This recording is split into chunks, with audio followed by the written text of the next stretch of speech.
Tania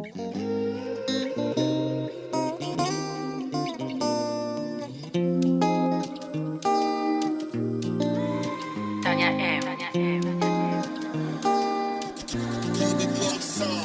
Il y a des années que j'ai rencontré mon bien-aimé.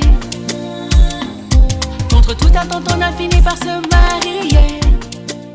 Il est ma moitié. Bonjour à toutes et à tous, je suis Tania M, artiste, mais aussi pasteur. J'ai sorti il y a quelques mois mon premier album qui s'intitule Ma Lumière. Et dans cet album, c'est un album témoignage. En fait, je partage avec vous ma relation avec Dieu, ce que Dieu a fait dans ma vie et notamment dans mon couple, parce que c'est par sa grâce que je suis une femme mariée et que je suis l'heureuse maman de 3 enfants.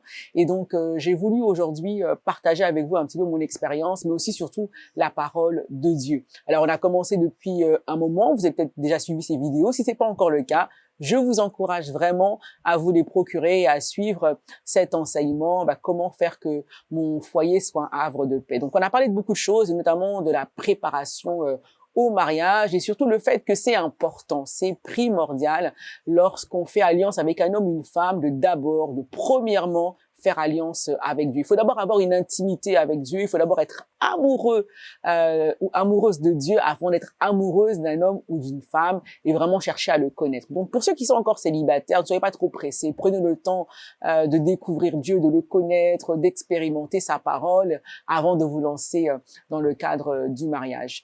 Et puis nous avons vu aussi effectivement que le processus est important, il y a les étapes, Dieu est un Dieu d'ordre. Faut pas être trop pressé, la foi procure la patience, soyons patients, attendons que les choses se fassent de manière ordonnée. Il y a des étapes. Dieu n'a pas hésité à faire les choses de manière ordonnée, étape par étape. Nous aussi, on doit suivre les étapes. Les fiançailles, le mariage, s'il faut aller rencontrer les parents pour, entre guillemets, payer la dot, faites-le, allez à l'état civil et puis que le mariage soit béni à l'église. Alors une fois qu'on a réalisé cela, qu'on s'est rendu compte que oui, voilà, j'ai la maturité, je peux me permettre de m'engager dans le cadre du mariage, j'ai respecté le processus. Mais comment faire pour que le mariage demeure un lieu où il fait bon vivre?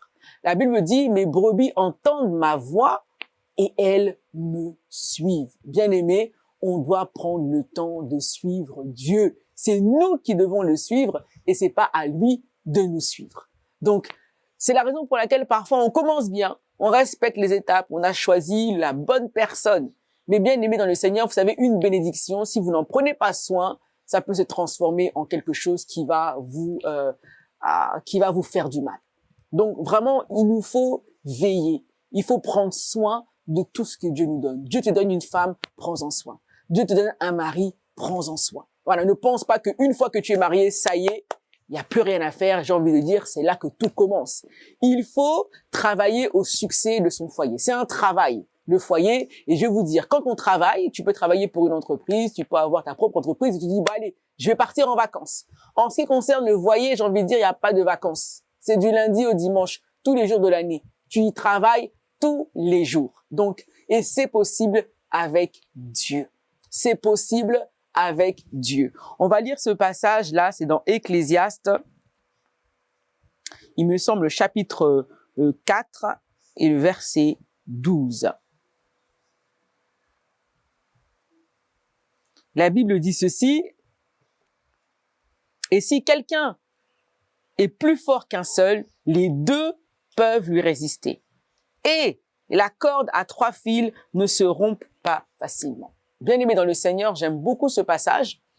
Et je me souviens lorsque le Saint-Esprit m'a révélé, parce que vous savez, la parole de Dieu, c'est d'abord, c'est le logos, c'est la lettre. Mais la Bible dit que la lettre tue. Donc c'est important que le Saint-Esprit vienne nous aider à comprendre cette parole pour que vraiment nous puissions avoir cette révélation et comprendre. La parole de Dieu, non seulement il faut la lire, mais il faut essayer de la comprendre parce qu'il faut la méditer pour ensuite pouvoir la mettre en pratique. Et je me souviens, il y a quelques années de cela, par rapport à ce passage-là, le Seigneur me révélait ceci en parlant de la corde à 3 fils, comment me rendre compte que qu'est-ce que ça veut dire au quotidien dans mon mariage. Eh bien, c'est de réaliser en fait que moi je suis un fil, mon mari est un fil et Dieu aussi est un fil. Et notre foyer, on le vit pas à 2, mais on le vit à 3. Voilà. Et qu'à chaque fois que je suis avec mon mari, je dois m'assurer que Dieu aussi est avec nous. Et cette image que Dieu m'a donnée une image des tresses. Donc là, j'ai pas de tresse aujourd'hui sur la tête, mais il m'arrive de temps en temps de faire des nattes. Et je fais différents types de nattes. Les nattes que j'aime beaucoup, ce sont des nattes qu'on appelle des vanilles ou encore qu'on appelle des cordons. C'est lorsque vous faites la natte avec simplement 2 mèches, voilà. Et vous tournez la mèche comme ça. Donc il suffit de 2 mèches pour avoir justement une natte sur la tête. Et puis vous avez la natte classique, la natte standard, où il faut 3 mèches. Et quand on natte comme ça, on se rend compte qu'à chaque fois que je passe la mèche, eh ben comment dire, la mèche, il y a toujours une mèche au milieu qui est là. Et l'idée, c'était de se dire que à chaque fois que je me rencontre avec mon mari, à chaque fois que je suis avec mon mari, je dois faire en sorte que Jésus soit là aussi et que je passe aussi par lui. C'est un peu l'image que Dieu m'a donnée pour que je puisse comprendre là cette corde à 3 fils qui ne se rompt pas facilement. Il faut que moi, dans ma mèche, cette natte, pardon, qui représente un peu mon foyer, il faut que vraiment j'ai ces 3 mèches qui fait qu'à chaque fois qu'on se retrouve avec mon mari, eh bien que Dieu soit toujours avec nous. Donc Dieu doit être au centre de nos foyers si on veut que tous les jours ce soit un havre de paix. Quand je pense à ce passage dans Proverbes chapitre 31 à partir du verset 10, quand la Bible nous dit que la femme de valeur, c'est une femme qui fait du bien à son mari tous les jours de sa vie, quand on y repense, on se dit, est-ce que tous les jours je fais du bien et non du mal à mon mari? Mais pour ça, il n'y a pas photo. Seul, je ne peux pas. Avec ma chair, je ne peux pas. Il faut impérativement que le Saint-Esprit m'aide si je veux être une bénédiction pour mon mari tous les jours de sa vie. Il dit que cette femme de valeur, cette femme vertueuse, elle fait du bien et non du mal à son mari tous les jours. Alors vous imaginez quand on voit des couples, parfois des personnes, ils sont ensemble, ça fait 1 semaine, ils sont dans la maison, ils ne se parlent pas, monsieur et madame, ils font comme si ce sont les étrangers dans la maison. Et Dieu dit, il faut faire du bien. Tous les jours. Tous les jours, on doit être bien. Tous les jours, on doit faire en sorte d'être en paix. Mais je vous assure, ça semble fou, ça semble impossible, mais avec Dieu, c'est possible. L'évangile, c'est la bonne nouvelle. Et la bonne nouvelle, c'est qu'avec Dieu, c'est possible, bien-aimés dans le Seigneur. Donc, mettons Dieu au centre de nos foyers, c'est impératif. Alors, il y a un autre passage que j'aimerais partager avec vous, mais je pense peut-être qu'on le verra une autre fois parce qu'il faut le temps de le développer. Ce que je voulais vous dire en tout cas pour l'heure, c'est que Dieu doit être au centre de nos foyers si nous voulons que ce soit véritablement dans nos maisons un havre de paix. Dieu est paix, il est amour, c'est la joie et il nous faut impérativement, bien aimés dans le Seigneur, avoir Dieu au milieu de nous. Et c'est la raison pour laquelle je vous disais, il faut vraiment avoir fait alliance d'abord avec Dieu avant de faire alliance avec un homme. Il faut être mature. La Bible nous dit que il y a les œuvres de la chair et il y a les fruits de l'esprit. Il nous faut avoir le Saint-Esprit. Lorsque tu manifestes les fruits de l'esprit, tu vas avoir de la patience, tu vas avoir de la joie à retransmettre tous les jours à ton mari, à ta femme. Tu vas être bienveillant. Tu ne seras pas jaloux. La jalousie, c'est une œuvre de la chair. Donc, les conflits, les disputes, ce sont des œuvres de la chair. Et il nous faut véritablement atteindre cette maturité en Christ, être conduit par le Saint-Esprit, avoir une intimité quotidienne avec le Seigneur. Donc si tu penses que parce que tu es une personne fidèle, tous les dimanches tu vas à l'église, tu respectes les programmes, c'est une très bonne chose, je t'encourage à le faire. Mais au-delà de ça, tu dois avoir une intimité avec Dieu. Tu dois être un homme ou une femme de prière, que tu ailles à l'église ou pas, tu as des temps d'intimité avec le Seigneur. Dans Matthieu 6, la Bible dit que quand tu veux être avec ton Dieu, entre dans ta chambre, ferme la porte. Parce que la chambre, c'est un lieu intime. Dans une maison, il y a le salon, il y a la cuisine, il y a les chambres. Il y a des lieux où on peut inviter d'autres personnes. On invite du monde dans son salon. Le salon, c'est là où on peut recevoir ses amis, on peut recevoir sa famille. Mais tu vas pas recevoir tout le monde dans ta chambre.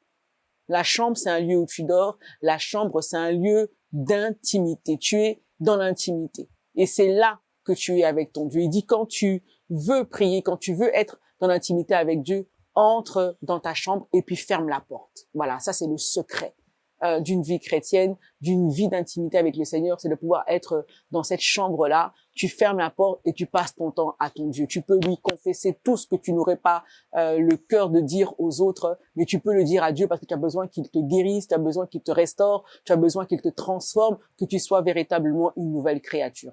Et ça te passe dans l'intimité. Alors, quand tu es dans cette intimité-là, tu n'auras aucun souci quand tu vas te marier à faire en sorte que Dieu, le Dieu avec qui tu étais quand tu étais célibataire, ce Dieu-là, tu le gardes avec toi lorsque tu es marié, tu n'auras aucun souci. Mais pour des personnes qui ne connaissaient pas Dieu quand tu étais célibataire, si jamais ton époux ou ta femme avait l'habitude, lorsqu'elle était célibataire, d'être avec Dieu, tu ne comprendras pas l'amour qu'elle a pour Dieu si toi-même, tu n'es pas amoureux de Dieu. Donc ça aussi, c'est un fondement. Lorsqu'on se marie, il faut que Dieu soit au centre de notre foyer, de notre maison. Donc voilà un petit peu le message que je voulais partager avec vous. C'est aussi le secret de ma vie avec mon époux. Par la grâce de Dieu, ça fait maintenant pratiquement 19 ans que nous sommes mariés et c'est un homme qui aime Dieu. De mon côté aussi, j'aime le Seigneur et on arrive à s'entendre parce que tous les deux, on sait qu'on a besoin de Dieu au quotidien pour être en paix, vivre en paix et être amoureux jusqu'à ce que, entre guillemets, Jésus revienne. Donc voilà un petit peu ce que je voulais partager avec vous. C'est un des éléments clés aussi pour que votre foyer soit un havre de paix. Voilà, que le Seigneur vous bénisse. Shalom, shalom chez vous et je vous dis à très bientôt.